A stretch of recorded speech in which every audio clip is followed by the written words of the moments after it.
This new update changes everything about Splatoon 3, and I'm surprised that it's not even in the mid-season that's coming now. So what's up guys, I hope you're doing well. We have a new patch coming and it's huge. Also, if you can hear from my voice, yes, your boy is ill. But it's gonna be okay because we're gonna go through this patch and it's gonna make me feel better inside. So let's not waste any time, let's go straight into it, and I've got a lot of thoughts and opinions about almost everything in here. This is going to be Splatoon 3 version 3.1.0. This is releasing March 30th for America, basically tonight. Let's get straight into it. They've added some changes to DLC relating to Incomplete Splat Flash.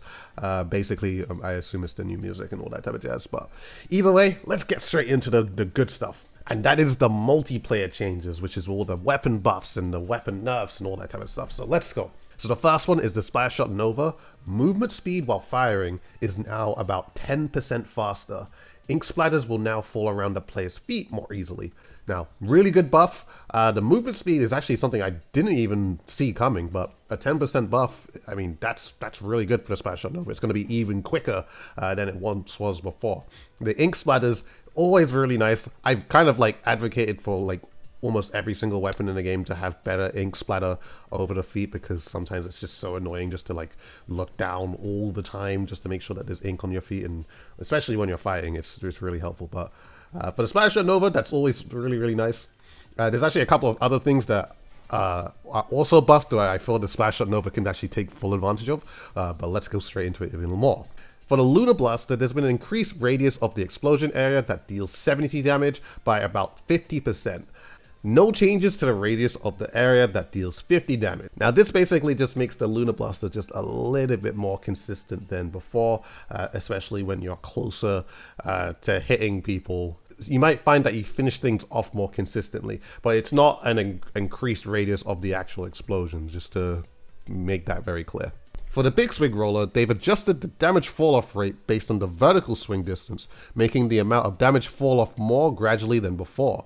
Due to this change, the distance where 100 damage can be dealt was extended by roughly 15%, and the distance where 50 damage can be dealt was extended by roughly 49%. So basically, the vertical swing is going to be much more consistent in terms of damage. It's going to apply a whole lot more damage than it was once before. So that's also really nice for the big swing roller. It's not, usually with the big swing roller, you use the horizontal swing quite a lot because that's kind of its strongest part about it. But the vertical swing, I mean, for, I guess, longer range or hitting people at distance, that's actually going to be really nice for the big swing roller. So I'm actually excited to see how that turns out for this weapon, because that helps its range game just a little bit more. So yeah, that's going to be really interesting. Let's see that.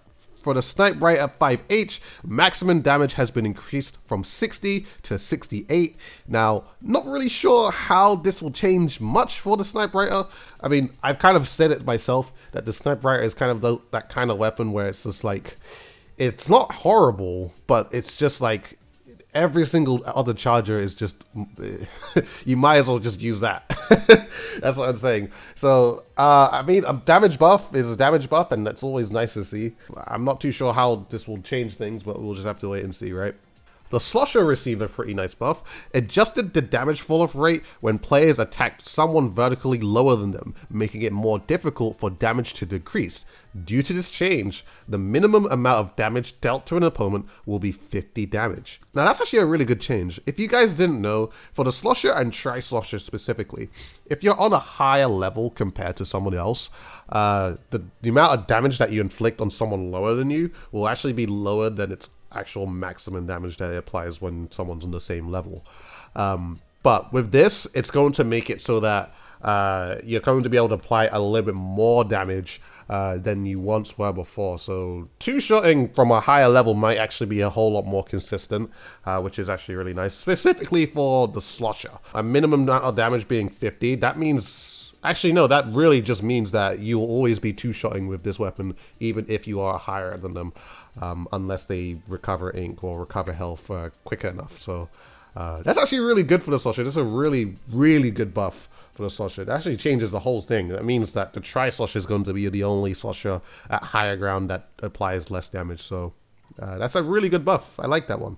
For the mini Splatling, this is also a really interesting buff. Increased fire duration by roughly 17%. So that's really nice to see.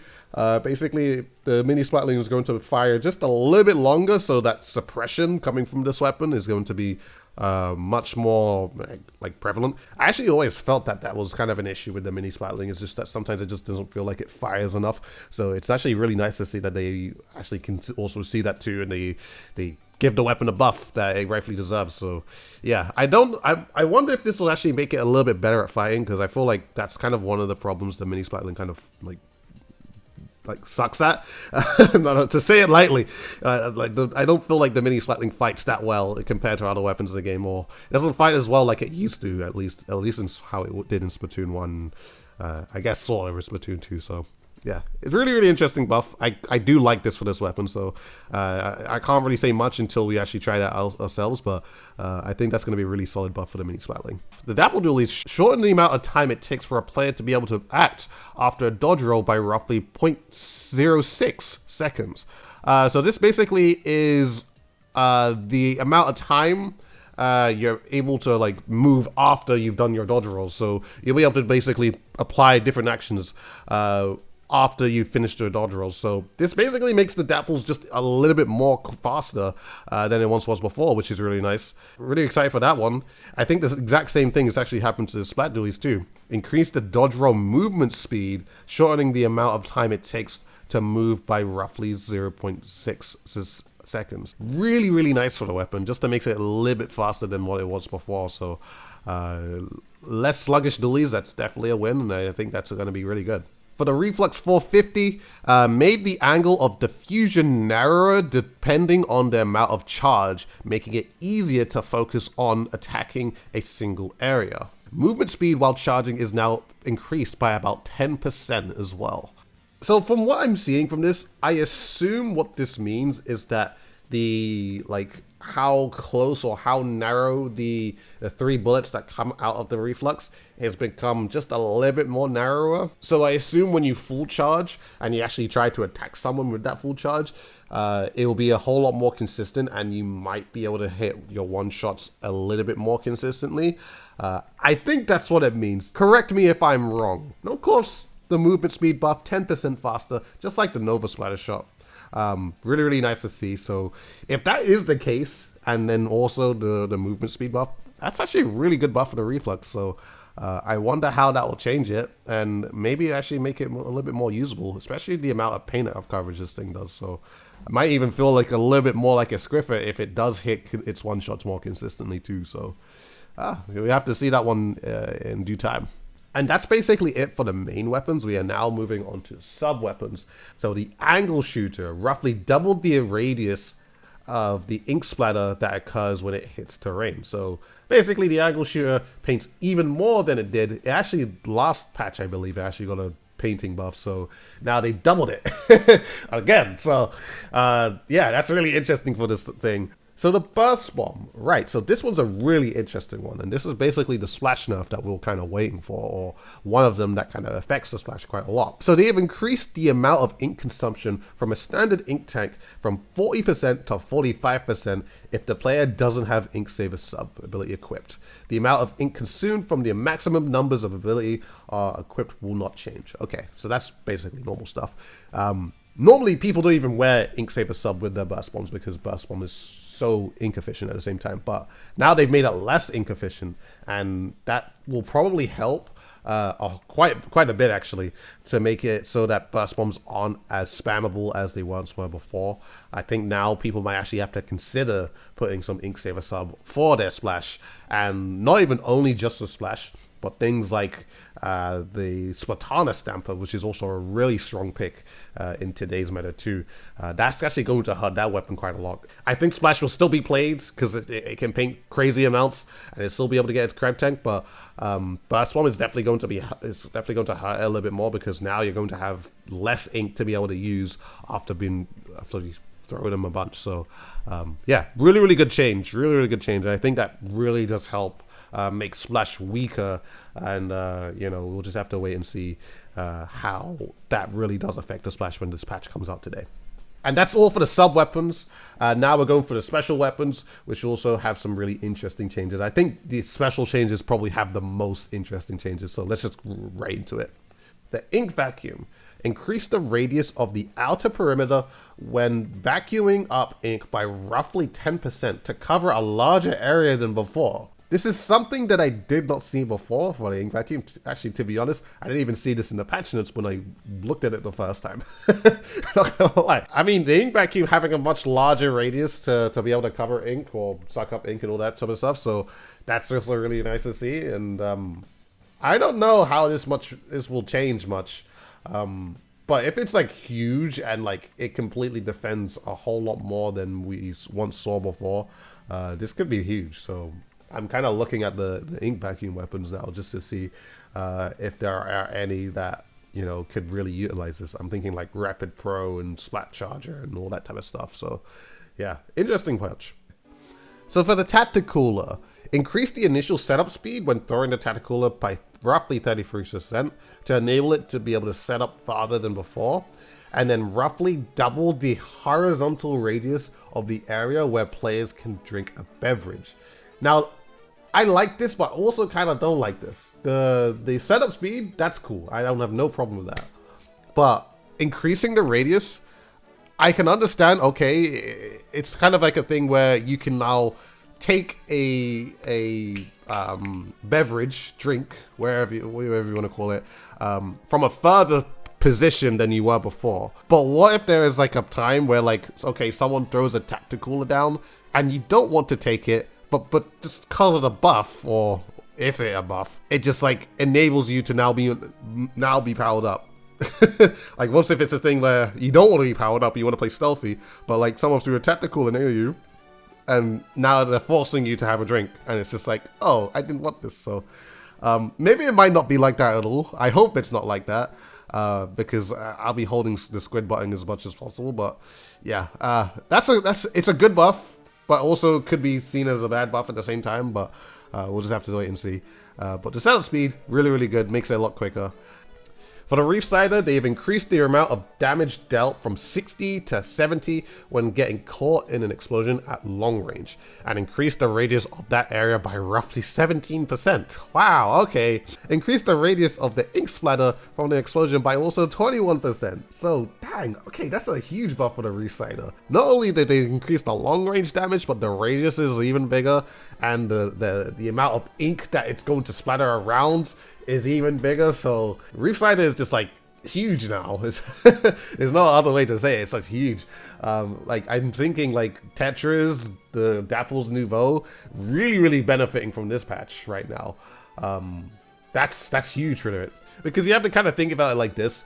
If someone is like really weak already, and then someone reslides in like close enough within the radius of that weak person, that's basically guaranteed kill. Like it's like one shot on any weapon that does 30 damage, and now the person now just dies to Reefslider just because it's like the Reefslider's just doing a whole massive explosion. So yeah, that's a really interesting buff for the Reefslider. I think that's really good for it. So many weapons that have Reefslider, if you can benefit from it, and the ones that I said are definitely the like top contenders that I feel like are gonna benefit from it. So for the Inkjet, right, this is a really cool buff. Increase the radius of the explosion area that deals 50 damage by roughly 43%. No changes to the radius of the area that deals around 30 damage, of course. They've also strengthened the jet of the ink that comes out when pressing B, enabling players to also jump higher than before. So you're going to fly higher with the Inkjet, and the damage that does 50 damage has now been increased by almost half, but just under it. So you're going to be basically doing a much more consistent 50 damage if it's splash damage against people, which is really good for the Inkjet. It's not going to be like straight 30s. Yeah, that's really good for Inkjet. I'm thinking literally like, there's only like 3 weapons that have Inkjet right now. So the Rapid Deco, yeah, the Inkjet buff, really nice for that weapon. And I'm thinking not so much the ballpoint Splatling. I mean, maybe it gets played, but like I feel like it's such a weird weapon to use the Inkjet, but maybe it just depends. Maybe Inkjet needs to be used more longer range too, but I was thinking more Tri-Slosher, basically. I think Tri-Slosher, the regular one that has Inkjet and Toxic Mist, is a really, really good weapon that would benefit from this patch too. For the Ultra Stamp, this is a huge buff. And I didn't even see this buff coming, I'm just saying. But for the Ultra Stamp, increase the radius of the area where a player can be damaged from the Shockwave continuous stamp attacks by roughly 43%. Increase the turning performance when doing continuous stamp attacks, making it easier to change direction. When doing continuous stamp attacks, the stamp will now be displayed as translucent on the user's screen, making it easier for them to see where they're going. Huge, huge, huge, huge, huge buff. The Splattershot is going to be so insane in this patch, especially with the Ultra Stamp. Like the Splattershot as a weapon itself is already insane. The ink that it does, the suppression that it does, really, really good. Torpedo is also really freaking good too. But now they've like buffed the stamp incredibly, and the translucent stamp goes hard because that makes it even better. You're gonna be able to turn into people better. So yeah, this is something that we have to look for.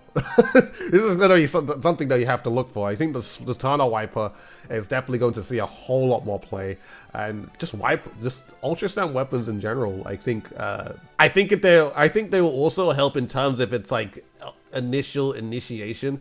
I mean, yeah, I mean you still gotta be wary of like still being tagged up by like high suppressive weapon that can still shoot the Ultra Stamp. But if you're up close and you're moving around and know how to wield the Ultra Stamp at good times, yeah, this is going to be a huge buff. I honestly could see people just kind of getting wrecked by this thing unintentionally, just because the Shockwave also is at the same time is also increased by a lot. So yeah, this is gonna be something to really look for. Right, guys, so we've also got another Crab Tank nerf. Really, really interesting to see this one. Introduced an interval where players cannot attack for roughly 0.33 seconds after returning to attack mode from mobile mode. Now, this basically slows down the crab from attacking. Not by a full second, of course. It's like a third of a second, which is also pretty good. It's basically 20 frames, to say the least. That's actually really, really good. So it slows down the Crab Tank by a lot.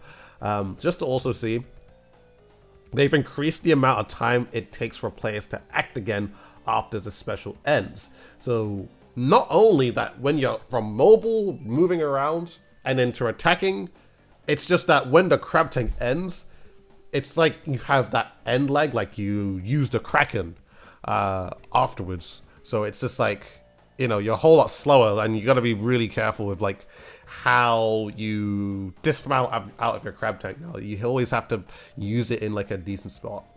Now, do I think this really kills the Crab Tank? I don't think it does. But I do think with this particular nerf that it's going to make Crab Tank a little bit harder to use. I feel like you're going to have to now think about the position that you're in when you use a Crab Tank. You got to actually like commit to a specific attack mode that you want to do instead of like moving around and then switching to attack mode.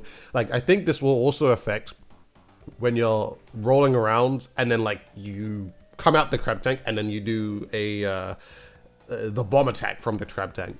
I think that affects that a lot because I see a lot of people. It's like you insta-bomb, but I don't think you can be able to insta-bomb it anymore. So yeah, this is a really, really interesting Crab Tank nerf. And that definitely does make it a whole lot weaker than it was once before. Especially with now the Ultra Stamps now being much stronger. That's going to really attack the Crab Tank a whole lot more. So yeah, gotta be wary about that one now. So Kraken has also received a little bit of a nerf. Made it easier for a player to be pushed back by an enemy attack in tower control mode when the player is on the tower. It's basically a nerf specifically when the Kraken is on tower. It's not a thing where it's like the Kraken now can be pushed off or just pushed back in general when you're fighting it, like on regular ground. It's specifically like when the Kraken's on the tower. Like if the Kraken's on the tower, it's going to be blown away.